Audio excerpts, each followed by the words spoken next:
نظریاتی زندگی گزارے. اگر دوڑ دھوپ صرف بہترین گھر کی ہوتی، اگر دوڑ دھوپ صرف جائیدادیں بنانے کی ہوتی، اگر یہی کام ہوتا، میں کہا کرتا ہوں اگر دولت بڑی پیاری ہوتی نا تو سب سے زیادہ سیدہ فاطمہ کے گھر ہوتی. اگر یہ کوئی بہت اعلیٰ چیز ہوتی تو یہ تو وہ والا گھرانہ ہے کہ 3 دن چولہا نہیں جلا. اور کنز المال میں وہ لفظ موجود ہے کہ حضرت ابو ہریرہ فرماتے ہیں کہ اونٹ کے بالوں کی بنی ہوئی چادر سیدہ فاطمہ نے اوڑھی ہوئی تھی. اونٹ کے بالوں کی بنی ہوئی چادر، اور وہ چکی پیس رہی تھی، چکی چلا رہی تھی. کہتے حضور نے دیکھا تو نبی پاک کی آنکھوں میں آنسو ضرور آئے. اور پتہ محبوب نے کیا فرمایا؟ یہ کنز المال میں موجود ہے. محبوب فرمانے لگے شہزادی دنیا میں تھوڑی سی تکلیف برداشت کرو، آخرت کی ساری عزتیں اللہ تمہیں ہی عطا فرمائے. سبحان اللہ. یہ تھوڑی دشواری ہے. یہاں ہر بندے کی بیٹی دکھی نہیں، جس کو بھی پوچھ لیں دکھی ہے، جس سے بھی پوچھ لیں. حضرت جی دعا کرنا، پیر صاحب دعا کرنا، مفتی صاحب دعا کرنا، بزرگوں دعا کرنا. کیوں جی؟ بیٹی بڑی تکلیف میں. کیوں جی؟ کہتے سسرال والے کام بڑا کراتے ہیں. چکی پیستی ہے، لیپا پوتی کرتی ہے، اس کے ہاتھوں میں چھالے پڑ جاتے ہیں. ایسا ہوتا ہے کہ ستو کبھی آ جائیں تو پھر سارا دن ان ستووں پہ ہی گزر جائے. کبھی ایسا ہوتا ہے کہ 3 دن روزے رکھے جائیں اور ایک کھجور اور ایک پانی ملے افطار سحر کے وقت. یوں بھی کبھی وقت گزارا ہے. اور میرے عزیزوں یاد رکھنا، ہم نے جو مزاج اختیار کر لیا ہے نا اس وقت، یہ جو پوری دنیا میں گاڑیاں بھاگ رہی ہیں، ملک سے باہر لوگ جا رہے ہیں، دولتیں جمع ہو رہی ہیں، یہ ضروریات کا رٹا نہیں، یہ ضروریات نہیں، یہ خواہشات ہیں. ضروریات تو پوری ہو رہی تھی لیکن وہ جو خواہشات کی تکمیل تھی، وہ جو پڑوسیوں کی بڑی کار ہمیں پریشان کر رہی تھی، وہ جو گھر کے سامنے ایک پلاٹ تھا اور دل کر رہا تھا حویلی نہ بنا لوں، وہ جو ٹینشنیں تھی انہوں نے بہت بھگایا، لوگوں کو تھکا دیا. نظریاتی زندگی، اور نظریاتی زندگی میں کچھ کرنے کا عہد، کچھ ارادہ کیا جائے کچھ کام کرنے کا. دیکھو سارے لوگ ساری ڈیوٹیاں تو نہیں کر سکتے. میں یہ مائک اپریٹ نہیں کر سکتا، تو پھر میرا خیال ہے مجھے اس بندے کی بھی قدر کرنی چاہیے جو اسے چلا سکتا ہے. جو کام میں گاڑی میں سفر کرتا رہتا ہوں، وہ کہاں گھوم آتے ہیں، تو میں تو سو جاتا ہوں کئی دفعہ گاڑی میں، لیکن ڈرائیور کو لوگ ڈرائیور کہہ کے ہی پکارتے ہیں. حالانکہ تو سویا ہوا تھا، وہ تو جاگ رہا تھا. اس کی اہمیت کو سمجھنا چاہیے. ہم نہ زندگی میں کوئی بھی کام کریں، ایک تو کام کریں اور جو ایک کریں زندگی میں، لیکن ذرا سونا کر کے کریں. کوئی ایک مقصد بنا لیں، کوئی ایک مقصد ہو، کوئی ارادہ ہو، کوئی پروگرام ہو. نہ سمجھ آئے تو بخاری میں حدیث موجود ہے، ایک بوڑھی اماں حضور کی مسجد میں جھاڑو دیتی تھی. اور چلو کچھ کرتی تو تھی نا یار. اور دیکھو سعادت، جھاڑو وہاں دیتی ہے جہاں 70,000 فرشتے سویرے آتے ہیں، 70 شام آتے ہیں. سبحان اللہ، سبحان اللہ. حضور کی مسجد شریف میں جھاڑو دیتی ہے خاتون. ہمارے ہاں تو خیر امام خطیب کی بھی کوئی قدر نہیں ہوتی، کوئی نہیں ہوتی. امام کبھی کو مشورہ دے لے تو کہتے ہیں اسلام زیادہ دیتا ہے، مولوی نما لے آؤ، مشورے زیادہ دیتا ہے، اس کو چینج کرو. اور مسجد کے خادم کی کوئی حیثیت، لیکن جو مسجد میں جھاڑو دینے کی فضیلت ہے نا. حضرت بابا فرید صاحب سے جب کو بندہ کہتا تھا نا دل بڑا پریشان ہے، تو بابا صاحب کہتے تھے مسجد میں جھاڑو دیا کر، اللہ سکون عطا کرے گا. سبحان اللہ، سبحان اللہ. مائک میں نہ بولیں جی، سنیں بات. مسجد میں جھاڑو دیا کر. اٹھ نہ فریدہ ستیا تے خلقت ویکھن جا، تے متے کوئی مل جائی بخشیا تے چل تم ہی بخشیا جا. اٹھ نہ فریدہ ستیا تے جھاڑو دے مسیت، اوے تو ستا ہے تے رب تے جاگدا ہے، تیری ڈاڈے نال پرید. اٹھ نہ کچھ کر. وہ خاتون چلو کوئی کام تو کرتی تھی نا. دیکھو نا گلی سے گزرتے ہیں لوگ، اب وہاں کھڈا ہے، سب کا موٹر سائیکل گاڑی سب تنگ ہوتے ہیں. جو بندہ ابھی گزر رہا ہے نا روڈ پہ، وہ تبصرہ کر رہا ہے کہ دیکھو بلدیہ والے صحیح نہیں کراتے. تبصرہ جو سارے کرتے ہیں، ایک کئی تے ایک دا بڑا، 2 بندے درکار ہیں، رستہ ٹھیک ہو جاتا ہے. پر اتنی محنت کرنے کو کوئی تیار ہے؟ کیونکہ ہمارے ملک میں جو شے سب سے عام ہے وہ تبصرہ ہے. تبصرہ کرو صبح و شام جتنا ممکن ہے، تبصرے کرو، ڈیوٹی یہی ہے ہماری. وہ خاتون مسجد شریف میں جھاڑو دیتی تھی، کوئی زندگی کا مقصد تو بنایا، کوئی نظریہ تو ہے۔ صحابہ نماز پڑھ کے چلے جاتے، خاتون جھاڑو لیتی، حضور کی مسجد شریف میں جھاڑو دیتی، بیمار ہو گئی، قربان جائے، حضور تیمارداری کے لیے تشریف لے گئے، رات کو انتقال ہو گیا، ٹھنڈ کا موسم تھا، حضور کا حکم ہے جلدی تدفین کر دو، صحابہ نے تکلیف دینا مناسب نہ جانا، اس خاتون کی تدفین کر دی۔ سارا کچھ جاننے والے رسول جو فرش پہ کھڑے ہو کے عرش کی خبریں دے، وہ تشریف لائے اور آ کر کے پوچھا خبر کیوں نہیں دی مجھے اس بوڑھی کے جنازے کی؟ کوئی کام تو کرتی تھی نا، کوئی ڈیوٹی تو تھی نا، خبر کیوں نہیں دی؟ ویسے تو وارث جنازہ پڑھ لے تو دوسرا جنازہ جائز نہیں، وارثوں نے نہ پڑھا ہو تو دوسرا جنازہ پڑھا جا سکتا ہے، حضور تو خود وارث ہے نا ساری امت کے۔ بے شک تو رسول کریم قبر پہ کھڑے ہو کے فرمانے لگے صفے بناؤ، میں دوبارہ جنازہ پڑھاؤں گا، سبحان اللہ، میں دوبارہ جنازہ پڑھاؤں گا۔ کیوں؟ زندگی میں کوئی خدمات تو ہے نا، کوئی ڈیوٹی تو ہے نا۔ پہلے تو ہم کچھ کرتے نہیں، اور اگر کرتے بھی ہیں تو صرف دوسروں کا دھیان ہی رکھتے ہیں، دوسروں پر توجہ ہوتی ہے کہ فلانا فلانا۔ بھئی آپ اپنا کام کریں، کچھ زندگی میں کر گزریں، کوئی ڈیوٹی کریں۔ اگر زندگی نظریاتی ہوگی، دیکھو ڈھیر سارے لوگ ہوتے ہیں، نام میرا ہی شاید آئے گا کہ مدرسہ انہوں نے بنایا ہے، مسجد انہوں نے بنائی، میرا ہی نام آئے گا اگر کہیں میں بناؤں گا، لیکن زمین دینے والے کا بھی ایک کردار ہوتا ہے، اس میں نقشہ نویس کا بھی ایک کردار ہوتا ہے، اس میں ایک اینٹ خرچ کرنے والے کا بھی کردار ہوتا ہے۔ پھر وہ کام ختم نہیں ہوتا، سریا وہ لینٹر ڈالنے والے جو ہوتے ہیں ان میں جو سریا باندھنے والا ہے وہ بھی ایک قیمتی کردار رکھتا ہے۔ پھر کہتے ہیں الیکٹریشین کو بھی بلاؤ، پھر یہاں بھی کام ختم نہیں ہوتا، پھر اور اس کے گرد ڈھیر سارے لوازمات ہیں۔ جو بندہ جو کردار ادا کر، عالم اگر کتاب لکھ بھی دے تو ہو سکتا ہے کتابت نہ کر سکے، اور اگر کاتب بھی ہو تو ہو سکتا ہے اسے پبلش نہ کر سکے۔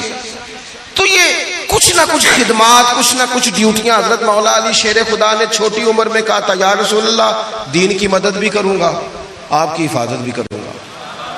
63 سال عمر پائی اور ہر میدان میں اگلی صفوں میں، ہر میدان میں اگلی صفوں میں، ہر میدان میں اگلی۔ حضور سے وعدہ کیا تھا یا رسول اللہ ڈیوٹی کریں گے، خدمت کریں گے۔ ہمارے ہاں یہاں تو منصوبہ بندی ہو رہی ہے، امام غزالی سے آ کے کسی نے کہا حضور کو بندہ مخلص ملتا ہی نہیں، یہ بھی غلط ہو گیا وہ بھی غلط ہو گیا، تو امام صاحب فرمانے لگے چل تو ہی مخلص ہو جا، تیری شکل میں تو کچھ لوگوں کو مخلص بندہ مل جائے، کچھ کر تو صحیح نا، صرف تبصرے۔ حضرت مولا کائنات نے عمر مبارک ساری دین کی خدمت میں لگائی، تو جب 63 سال کی عمر میں خنجر لگانا تو لوگ تو کہتے ہیں نا میرے پتر کا دھیان رکھنا اور میرے بچوں کا خیال کرنا اور فلانی ڈیوٹی کرنا۔ تو جب خنجر لگا تو حضرت علی کیا کہہ رہے تھے؟ فرما رہے تھے مجھے کعبے کی رب کی قسم علی تو کامیاب ہو گیا ہے۔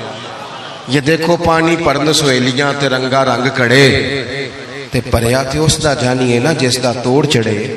فرمایا دیکھو میں نے کوئی ارادہ کیا تھا، آج میں کامیاب ہوا۔ باتیں زیادہ نہیں کرنی، بس ختم کرتا ہوں۔ جب یوں نظریاتی زندگی ہوتی ہے نا، نظریاتی، پھر بندہ تھوڑی سی تکلیف بھی سہ لیتا ہے۔ کوئی کام کر رہا ہے نا بندہ، صحیح بخاری میں حدیث ہے، ایک خاتون نے آ کے عرض کیا تھا یا رسول اللہ صلی اللہ علیہ وسلم مجھے مرگی کا مرض ہے، بڑی تکلیف میں ہوں۔ اللہ کے محبوب علیہ السلام سب کے لیے دعا کرتے، بلکہ حضور تو دستے شفا پھیرتے تو اللہ کرم فرما دیتا، لیکن نبی پاک صلی اللہ علیہ وسلم کی خدمت میں عرض کی یا رسول اللہ صلی اللہ علیہ وسلم مرگی ہے۔ تو آج حضور نے انوکھی بات کی، وہ پیچھے صاحبزادہ بشیر صاحب تشریف لائیں، آگے تشریف لے آئیں۔ نبی پاک صلی اللہ علیہ وسلم نے نا جی آج نظریہ سمجھایا، توجہ ہے آپ دوستوں کی میری بات پر۔ حضور فرمانے لگے اگر تو کہے تو میں دعا کرتا ہوں اللہ شفا دے دے گا،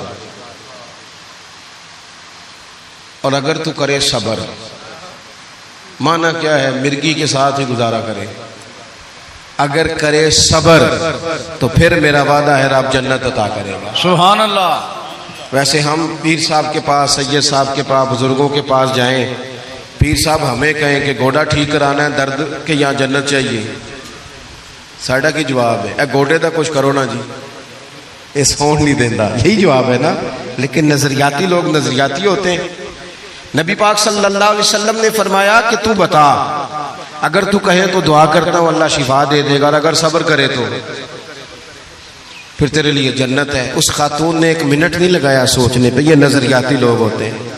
عرض کی یا رسول اللہ آپ دعا کر دیں رب مجھے جنت ہی عطا کرے۔ سبحان اللہ۔ کیا مطلب کہ میں گزارا کر لوں گی مرغی کے ساتھ، صبر کر لوں، مجھے اللہ جنت دے۔ حضور نے دعا کر دی۔ خاتون عرض کرنے لگی حضور جب مرغی ہوتی ہے تو جسم سے کپڑا ہٹ جاتا ہے، حیا آتی ہے، خاتون ہوں، عورت ہوں، تکلیف محسوس کرتی ہوں۔ محبوب نے دعا کر دی۔ صحابہ کہتے ہیں جتنی بھی مرغی ہوتی تھی اس کے کپڑے نہیں جسم سے ہٹتے تھے، جتنی مرضی بھی ہو کپڑا قائم رہتا تھا۔ دیر تک وہ بوڑھی اماں زندہ رہیں۔ خواتین ایک دوسرے سے کہا کرتی تھی کسی نے جنتی دیکھنی ہے تو اس بی بی کو دیکھو، اسے دنیا میں حضور نے جنت کی بشارت عطا کی۔ سبحان اللہ، سبحان اللہ۔ نظریہ ہوتا ہے، نظریہ۔ ویسے آنا جانا، تصویریں بنانا، گھومنا پھرنا، پلاننگ کرنا چلتا رہتا ہے، لیکن جو نظریاتی لوگ ہوتے ہیں انہیں ذرا تھکاوٹ بھی تھوڑی ہوتی ہے۔ نظریے کے لیے کام کر رہے ہیں نا، وہ بھاگتے ہیں، ان کا بھاگنا انہیں تھکاتا نہیں۔ جب آپ نظریاتی ہیں تو صبح قیامت پہ نظریاتی اور غیر نظریاتی لوگوں کا نتیجہ کیا ہے؟ یوم نحشر المتقین الی الرحمن وفدا۔ اللہ فرماتے ہیں یہ جو متقی ہوں گے نا انہیں رب کی بارگاہ میں پیش کیا جائے گا قیامت میں، پر مہمان بنا کے پیش کیا جائے گا۔ ان کا میزبان رب ہوگا، چونکہ انہوں نے زندگی تقوی میں گزاری، محتاط وقت گزارا۔ وَنُسُوقُ الْمُجْرِمِينَ إِلَىٰ جَهَنَّمَ وِرْدًا۔ اور یہ جو مجرم ہیں جنہوں نے جرم کیے، من پسند زندگی گزاری، فرمایا انہیں پیاسے ہانک کے دوزخ میں پھینک دیا جائے۔ پیاسے ہانکے جائیں گے جہنم کی طرف۔ اپنی زندگی میں کچھ ارادہ کریں۔ دیکھیں دھوپ چھاؤں آئے گی، وہ ہمارے یہاں کچھ لوگ کہتے ہیں دکھی بڑے ہیں جی، ہنسے کیسے؟ تو میں کہا کرتا ہوں کہ اتنی تکلیفیں کسی کو نہیں آئیں جتنی حضور کو آئی ہیں۔ پر آپ فرمان پڑھیں، حضرت حارث بن عبداللہ کہتے ہیں میں نے تو مدینے والے محبوب کو جب بھی دیکھا ہے مسکراتے دیکھا ہے۔ سارے کام 7 سال چلتے ہیں لیکن اپنی زندگی میں کوئی مقصد ہونا۔ یہ جن بزرگوں کے ہم آراس میں آتے ہیں نا، انہوں نے کوئی مقصد حیات بنایا۔ یہ مت سمجھنا کہ ساری زندگی پھولوں پہ گزری، یہ عرس وغیرہ یہ سارے کام بعد میں ہوتے ہیں، بعد، ورنہ ڈھیر سارے صوفیہ ایسے ہیں جنہوں نے روڑے کھا کے وقت گزارا، بڑے ٹھیک ٹھاک روڑے کھائے، بڑی تکلیفیں برداشت کی، اور ان کی اگر آپ تاریخ پڑھیں گے تو بڑا کچھ ان کے ساتھ کیا گیا، بڑے معاملات ہوئے۔ ایسا نہیں یہ شہادت گاہ الفت میں قدم رکھنا لوگ آسان سمجھتے ہیں مسلمان ہونا، یہ بڑا مشکل کام ہے، اس سے ہو کے گزرنا پڑتا ہے۔ لیکن ڈیوٹی کریں، کوئی کام کریں، کچھ اپنے ذمے لیں۔ یہ جو ہم وقت گزار رہے ہیں نا جی، آپ یہاں کیوں بیٹھے ہیں؟ کہتے ہیں ٹائم پاس کر رہا ہوں۔ تو میں کہتا ہوں اتنا ٹائم کہاں سے آیا جو آپ کو پاس کرنا پڑا؟ بہت سارے لوگ کہتے ہیں جی میں بور ہو رہا ہوں، تو میں کہتا ہوں یار بور ہونے کا ٹائم بھی تو ہونا چاہیے نا بندے کے پاس۔ آپ کے پاس ٹائم زیادہ ہے اس لیے بور ہو رہے ہیں، ہمیں تو ٹائم ہی نہیں ملتا بور ہونے کا۔ تو جب کوئی کام کرنا ہے آپ نے، جب آگے بڑھنا ہے، کچھ مقاصد حسنہ حاصل کرنا ہے، کچھ امور خیر سر انجام دینے، پھر زندگی میں ان کو طے کریں اور ان پر کام شروع کر دیں۔ دھوپ بھی آئے گی، چھاؤں بھی آئے گی، سکھ بھی آئیں گے، دکھ بھی آئیں گے، لیکن قافلہ رواں دواں رہنا چاہیے۔ اللہ تعالیٰ اس آستانہ نور کو ہمیشہ سلامت رکھے۔ میرا ایک اور جگہ پہ وعدہ تھا، مجھے وہاں آگے بڑھنا ہے۔ یہ جو محفلیں ہوتی ہیں یہ کبھی بھی ان کو شخصیات کی محفلیں نہیں بنانا چاہیے، ساری تقریری نظریے پہ کی ہے۔ محفلیں تو حضور کے نام کی، کوئی آئے گا کوئی جائے گا، یہ تو سلسلہ چلتا رہتا ہے، اس میں کبھی بھی یہ فوکس نہ کریں۔ آپ حضرت کے لیے آئے ہیں، بزرگوں کے لیے آئے ہیں۔ میں نے جب وعدہ کیا تھا تبھی گزارش کی تھی کہ مجھے اتنے کو بجے آپ موقع دے دیں تاکہ مجھے آگے بڑھنا ہے۔ کسی دوست کو اٹھنے کی ضرورت نہیں، بزرگ بیٹھے ہیں، سادات بیٹھے ہیں، یہ ٹھیک نہیں ہوتا، اچھا نہیں ہوتا۔ اطمینان سے بیٹھے آپ لوگ، صرف وہ 2-4 ایک سنگی جو میرے ساتھ ہیں وہ تشریف لے جائیں گے، باقی مرتب پروگرام۔ بڑا عشق عشق تو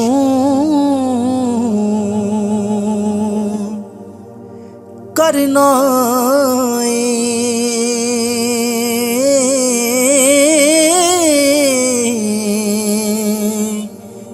کدیں عشق دا گنجل کھول تے سہی ਤੈਨੂੰ ਮਿੱਟੀ ਵਿੱਚ ਨਾ ਰੋਲ ਦੇਵੇ